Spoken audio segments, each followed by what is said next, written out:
Recording to start, shall we?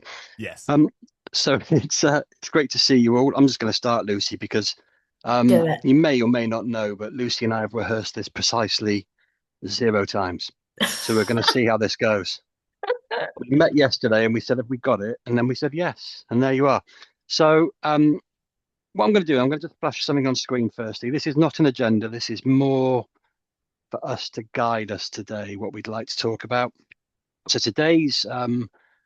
I guess today's theme is getting the gig. And what we want to talk about today, because it's come up in so many conversations here on the OSC, is being a consultant, being a contractor, making a difference, as Declan said, adding value to organizations. And I'm still trying to fill time whilst I look to share my screen because it's just, I've never done this in here before. So let me see what this is going well, isn't it? I can't share my screen, so there we go. We'll leave it. This is what we're going to talk about today, because I've got more to say than I have to share on screen. Talking about getting the gig. Lucy will introduce herself in a moment, as will I. We're going to also want to set the scene today, though, because we want this to be a two to many conversation. So feel Mm. free to answer these questions or just talk through these questions as we go through. So, are you a permanent employee? Are you a contractor? Are you a permanent employee looking to become a contractor? Are you a contractor looking to become a consultant? What are you? How are you defined in employment? Not as a person, but in employment, because that's going to help us hold this conversation with you. And you're welcome to say as much, as little as you want to on that note. Lucy and I are going to introduce ourselves and talk about how we arrived where we are today. We're going to talk about how we look for work because we're in the UK. We have our own techniques. It's a different market here, so it is globally. So we're interested to know how things look where you are. We're going to talk about interviewing well because Lucy and I were talking about this yesterday. Yeah. We interview quite well, but there's a difference between interviewing well and doing the job well. So what does that look like?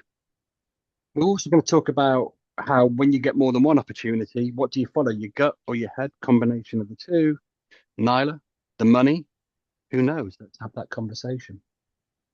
And then we want to talk about going from contractor to what Smodo just said, consultant, because it is a bit of a leap. What is a consultant? What is a contractor? We'll talk about that too. And then side hustles. Lucy and I have side hustles. Lucy and I Oh. possibly specialize far too much in side hustles. And those side hustles end up consuming us and taking us away from our day to day. I think we'd both like to say that we've put ourselves in those positions. And also, we want to talk about community because without something like this, the OSC, we would be speaking into thin air right now. Mm.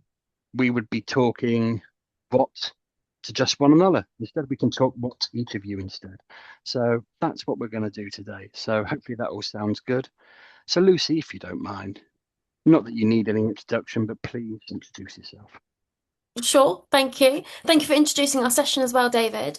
My name is Lucy Hornsby, nee Grimwade. I used to work in service management, and then the last kind of 5 years-ish, I've been more kind of in change and comms. And for the last 3 years, coming into 4 years, I've been contracting, consulting, and I absolutely love it. Alongside that, I co-wrote a book with David, Alishib actually. I'm also the founder of a community called Women in IT Contracting, which I founded in January, and it has grown massively, which is great because not only do we need more women in tech, we need more women earning more money in the contracting and consulting space for sure. And I have loads of side hustles. I'm always up to something, and I'm always here. If you ever want to ask me any questions after this, I will probably have an idea for you. So just hit me up straight after. Thank you, Lucy. And I think I know everybody here, but just in case I don't, I'm David. Worked in and around this wonderful industry of ours for now, I'd say 30 years, but actually it's getting closer to 35. I'm going to have to make that transition from 30 to 35. The hair doesn't give it away, but the beard definitely does. And we once played a game here where I said three things and one of them was a lie. And I think those three things were that I'd eaten a toad, something equally mad, and that I dyed my hair black. And people said that the lie was that I dyed. So the truth, sorry, was that I dyed my hair black. So remember that. I remember who said it. And when I see you, I will let you know I was very unhappy with that. Um, but yeah, I also, like Lucy, have side hustles. So I'm director of consulting in my fractional role. I do other service management activities too. As Lucy mentioned, we wrote a book together, and I've written some books on service management and other subjects. And my latest hustle is as founder of the Beartown Backyard Ultra. And if any of you want to learn how to punish yourself continually over and over again, just come and shout me about that, and I'll tell you what it is and how you can enter. So we've talked a lot. We've talked a lot about ourselves, but really we're here to speak about each of you. So let's begin with how we arrived, Lucy, and how you have arrived where you are today in your lovely summer. Sure. I was in a permanent job for a while and I was really miserable, if I'm being honest. I was so miserable. I hit that bracket, and I don't know if any of you can resonate with this, but I hit that bracket where I couldn't seem to like get any more money, and my lifestyle was changing, the things I liked was changing, and I wanted to earn more money. I wanted to, buy a bigger house, buy more clothes, all of those things. And I had met David through a mentoring program, and I had this idea of wanting to go contracting, doing some consulting work. And David, I know you're gonna be like, oh, she's doing it again, but I don't think if it was for David, I probably wouldn't have done it because I had somebody in David as an ally, hence why we wrote our book together, to say, you can actually do this. You're not stupid. You're more than capable of doing it. And it's been the best. It's been difficult. I'm going to be honest with you. The first year, 2 years was so hard. But now coming into my third, into my fourth year, it's been the best thing I could have ever done. I've been able to take basically the summer off, which I joked with my husband when I left my contract at the end of June. I was like, oh, maybe I'll just take the summer off. He was like, sure, knowing what I'm like. And I have actually ended up taking the summer. I've still been working my side hustles because I'm not going to not do anything. Like, hello. But I've been able to have that freedom and flexibility, and that's all I've ever wanted is to be able to have that freedom and flexibility. And it's allowed me to work on women in IT contracting. It's allowed me to spend some time with my friends. I've been able to help out during the summer with my friends and their kids because they've had to work. And I feel very lucky and fortunate and actually quite proud of myself to be like, yep, I'm cool. I've taken this time off. Um, yeah, I think I'll say a bit more as we go through, David. I'll pass back to you. Thank you. And as I mentioned a moment ago, I've been in the industry for 35 years. For 15 of those years, I was quite happy. I was working for MSPs. I was rising through the ranks. I was on young manager programs. I felt like the sun shined right out of my backside, and all the managers told me that too. So I was over the moon.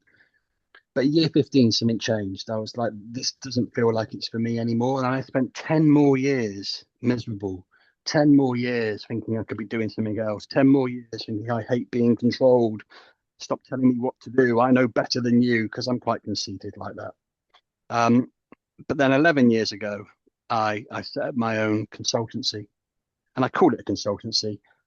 I set up a business, a limited company. I called it a consultancy. It was not a consultancy. It was me going contracting. And I did that for two reasons, three reasons really. Reason one was I'd been thinking about it for so long, it was about time I did it.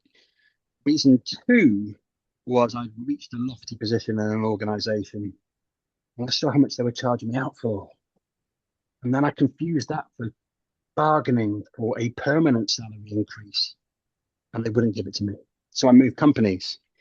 And reason three was when I moved to this company, I realized I was equally as miserable, even though they were paying me £25,000 a year more, because they were controlling me still. They were telling me what to do. I had no freedom of expression to base my expertise, my understanding against what they were charging customers for.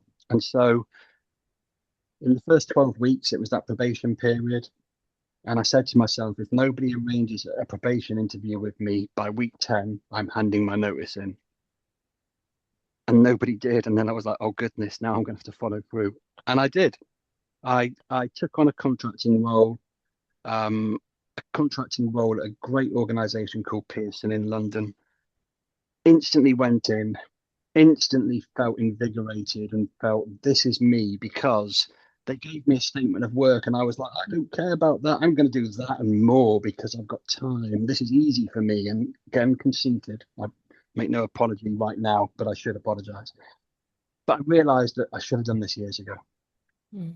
That's not me saying to all of you, you should go contracting because we've got people here that are successful permanent employees, people that are moving between contracting and permanent roles and consulting.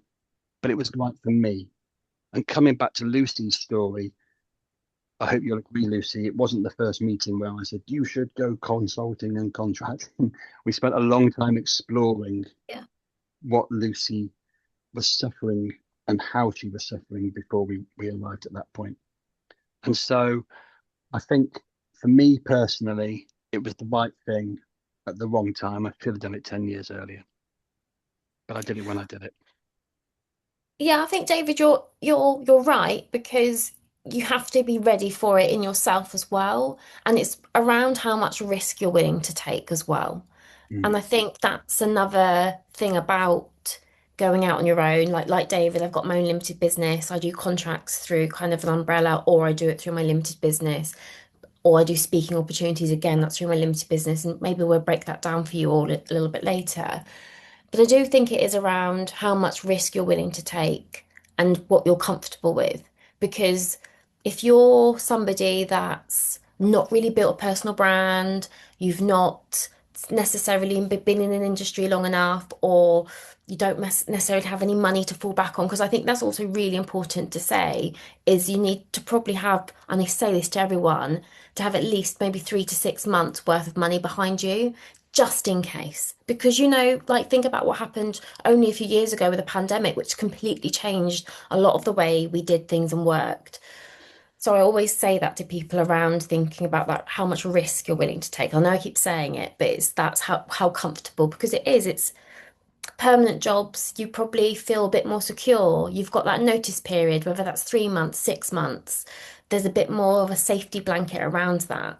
Whereas when you're out on your own, you're not really ever on your own, but you have to kind of be a bit more switched on with making sure that you've got things to catch you if you fall.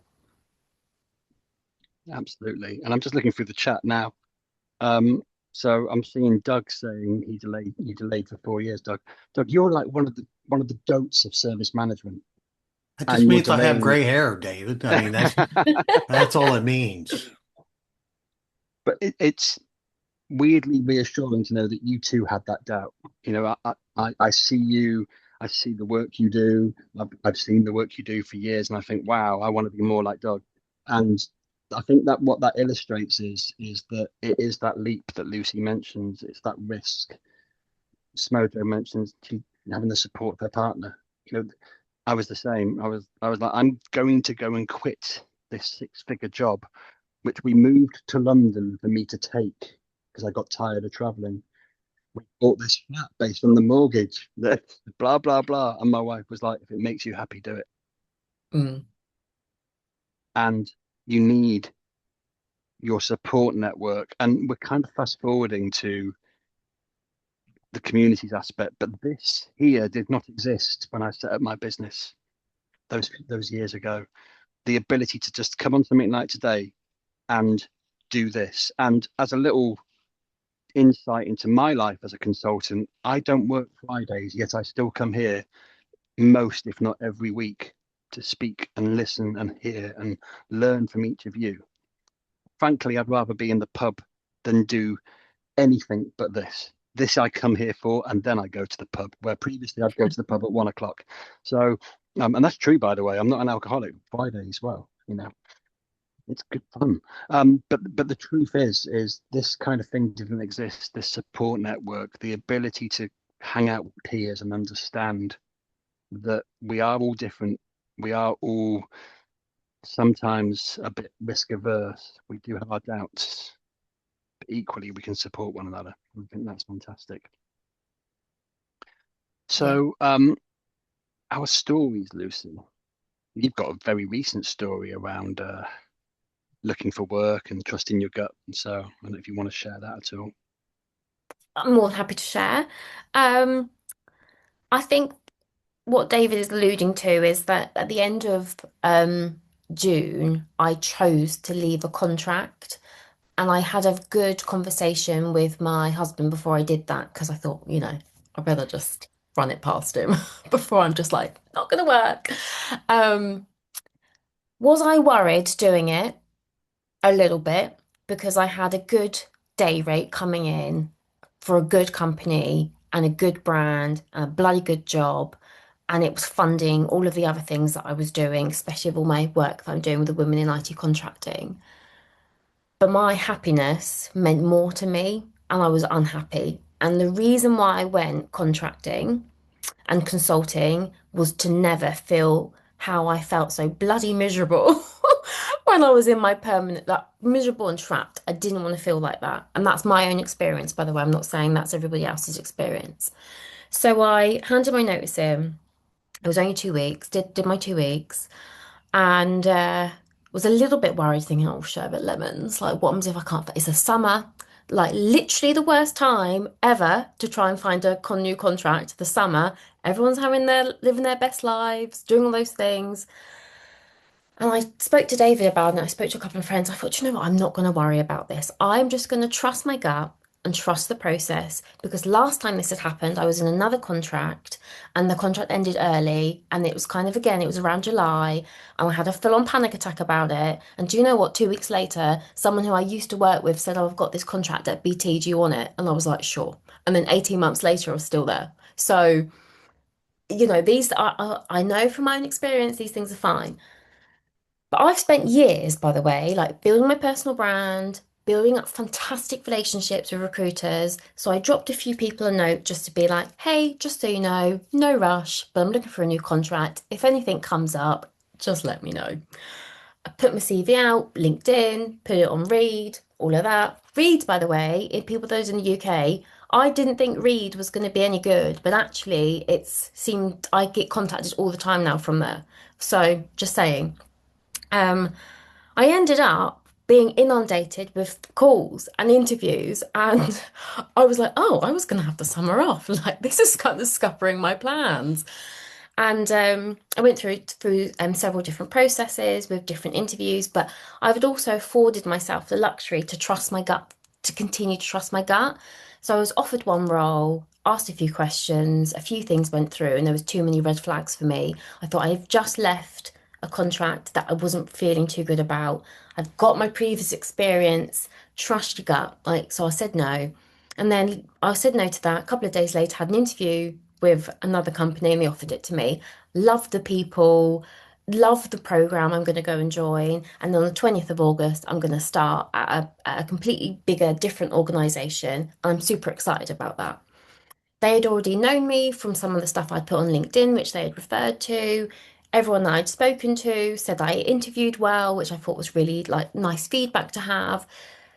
But I'm in a position and in a role now where I love doing all the change and comms work that I do. So I know I can interview well. I know I can be excited about it and speak passionate. How I'm talking to all of you now is just how I interview in general, is because I'm passionate and excited about it. And the day I join, I've already got ideas. I can't wait to join this new contract because I'm writing ideas down. So the day I get there, I'm going to be like, so friends, this is what we're going to do.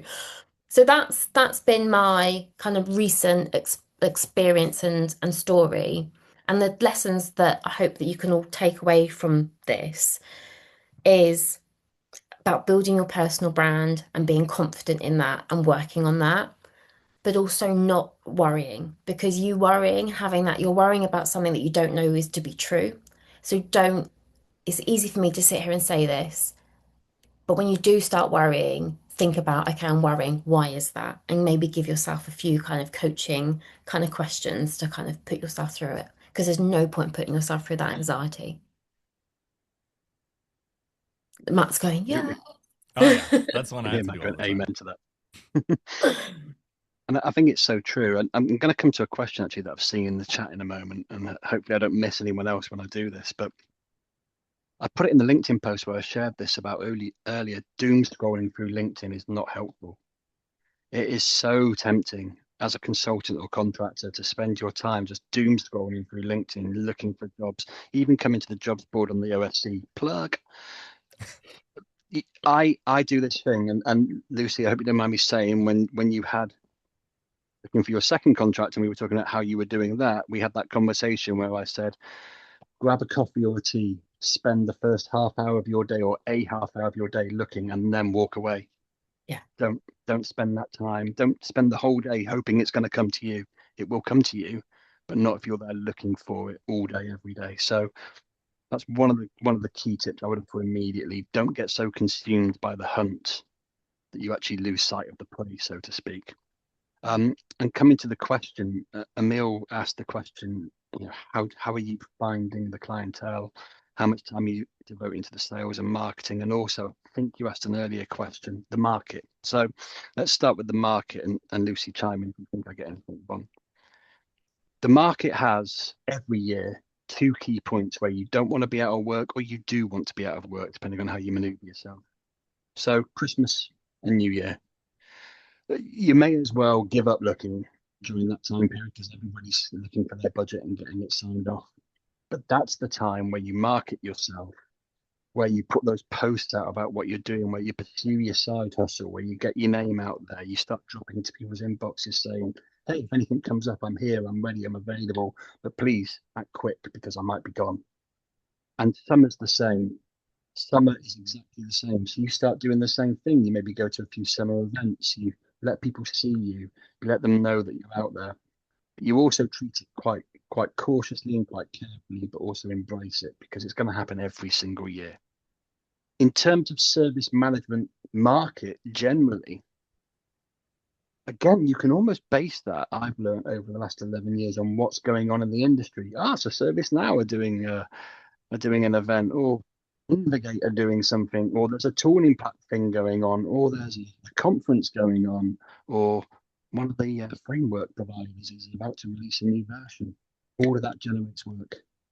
What you got to do is be close enough to it to understand how to go and exploit it. AI is exactly the same. Everyone now, I saw a graphic yesterday, it was brilliant. I can't grab it, but it was two sides, and it said number of service management consultants and AI experts this time a year ago, and like service management consultants was like that, and AI experts was even smaller.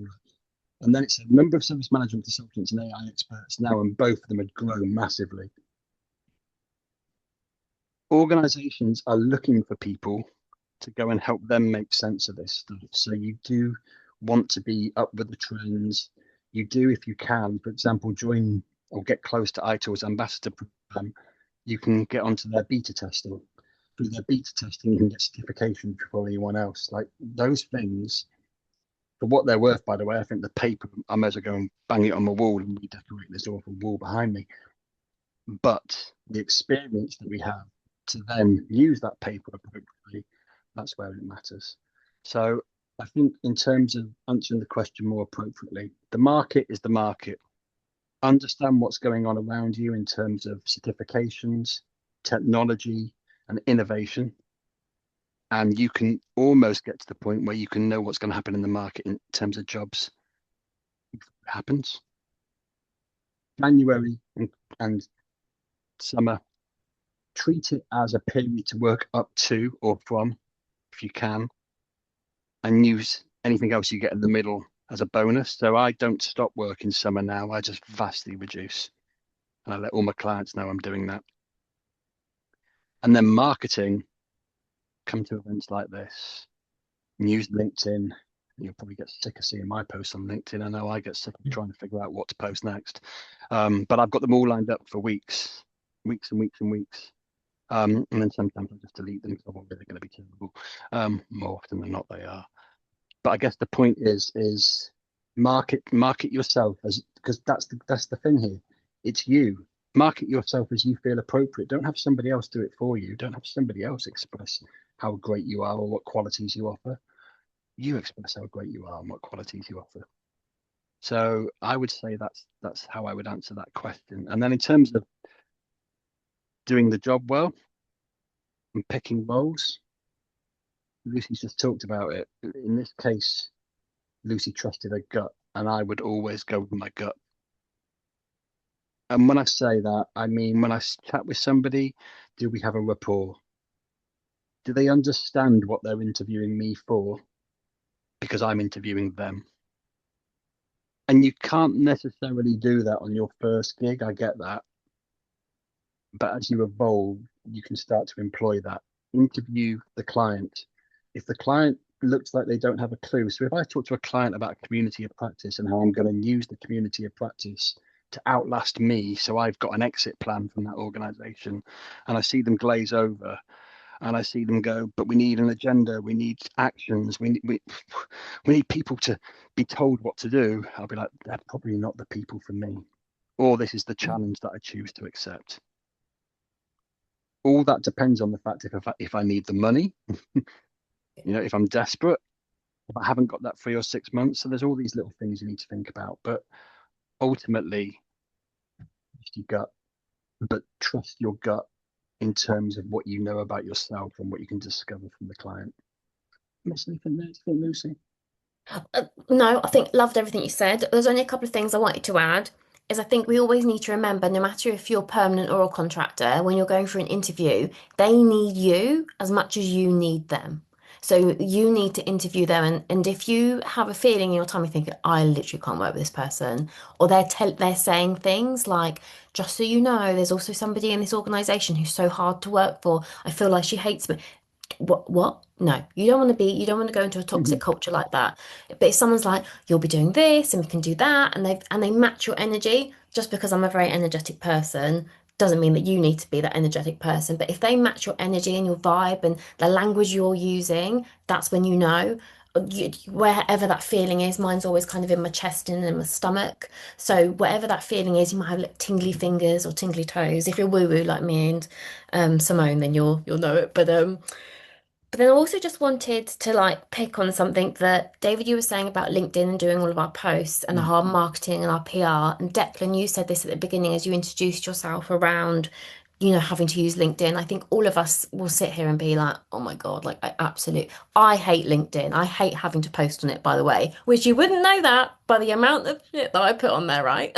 Sorry, I swore. But you don't just need to use LinkedIn to be able to promote yourself. You can write articles, you can go and speak at events, you can go and join communities like this. If you identify as female, come and join the Women in IT Contracting. Um, there are speaking opportunities. There is somebody that David and I know very well who got an amazing opportunity because she spoke at SITS, sorry, the head that went up when the head that because she spoke at SITS, she then got a massive opportunity. She doesn't even post on LinkedIn. So I always want you to keep in mind there are other ways for you to be able to promote yourself. Create yourself a newsletter. If LinkedIn went down tomorrow, you're going to lose all of your leads, all of your contacts pretty much. But if you create your own newsletter, maybe get people to, every month I give you my top 10 things or my top 3 secrets in service management, something like that, that can really help. You can do some lead magnets, maybe I'm giving you loads of ideas now. I'll give you this and I'll stop. Like set up an Eventbrite, do a session where you maybe do 30 minutes for free, like come and pick my brains for 30 minutes, or come and have a virtual coffee with me, and then you can get their email, get their contact, put it on your newsletter. David, quick, jump in before I keep talking with all my crazy ideas I have. No, I think your ideas are all absolutely brilliant, and some I use and some I don't. So as soon as Lucy said the word newsletter, I winced because I delete every single one that comes into my mailbox, including Lucy's, Apart and I from won't lie mine. about it. No, including yours, I'm afraid. But the reason I do that is because I like to have conversations with people. And I said something on LinkedIn the other day on a post that Sophie put there, and I think Simon might respect this. As I've got older and wiser, or unwiser, I'm not sure which, I give less of a poop about what people think. And I've just discovered in life that I want to be always respectful, always appreciative, always empathetic where I can be. But I don't always want to give my life over to reading about something that I once signed up for in a weird, misty way, and it keeps harassing me. So I don't read newsletters. But that doesn't mean you shouldn't send them. It just means they don't work for me.